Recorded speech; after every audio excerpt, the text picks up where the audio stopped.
Usap mga tol, isang malungkot na balita ang bumungad ngayon sa social media dahil nga sa pagpanaw ng isang sikat na singer at hinangaan ng maraming Pilipino na si April Boy Regino.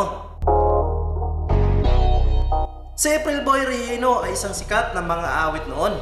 Ipinanganak siya noong April 9, 1969 at sa edad na 51 years old nga ay pumanaw siya ngayon, November 29, 2020. Siya ay nakakatandang kapatid na mga kasapi noon ng April Boys. At dahil nga sa hindi pagkakaunawaan nila noon na magkakapatid, ay nagkawatak-watak ang kanilang banda. Ay naman, nagsulo itong si April Boy. Sumikat na gusto noon si April Boy dahil nga sa mga kanta nito at mga album na talaga namang tumatak ito sa lahat ng mga Pilipino. Na kung mapapansin ninyo na kahit saan ka man mapunta at naroroon, pag-usaping video ay hindi ito mawawala ang kanta at mga album ni April Boy. Katulad na lang ng kanyang mga album na umiiyak ang puso, Isos Tanging Hiling, Super Idol, Ang Tunay na Idol, Idol, Idol Star, at marami pang iba. Nagkaroon din ng asawa si April Boy at may dalawa siyang anak na sina GC Regino at Sherman Regino. Minsan na nang nag-guest itong si April Boy Regino sa Wawawin.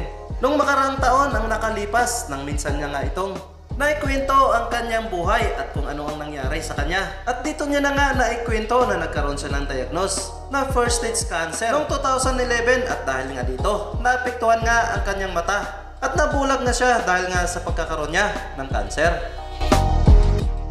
At dito niya na nga rin ikinuwento at ibinahagi sa manonood nang dahil din kay Willie Rebeleme ay nagkaroon siya ng pangalawang at nagkaroon siya ng lakas ng loob para mamuhay uli.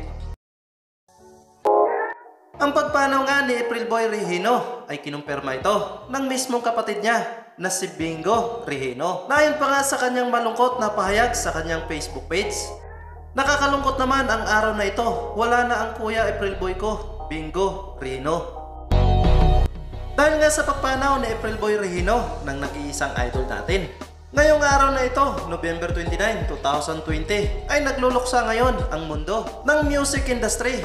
Nayon pa nga sa kanila ay malaking kawalan talaga si April Boy Regino sa music industry dahil alam naman natin kung gaano ito kagaling kumanta. At marami nga rin ang mga netizen ang nagpaabot sa pakikiramay sa kanya at sa kanyang pamilya. Lalong-lalo na nga ang kanyang mga taga-suporta. Bakit ba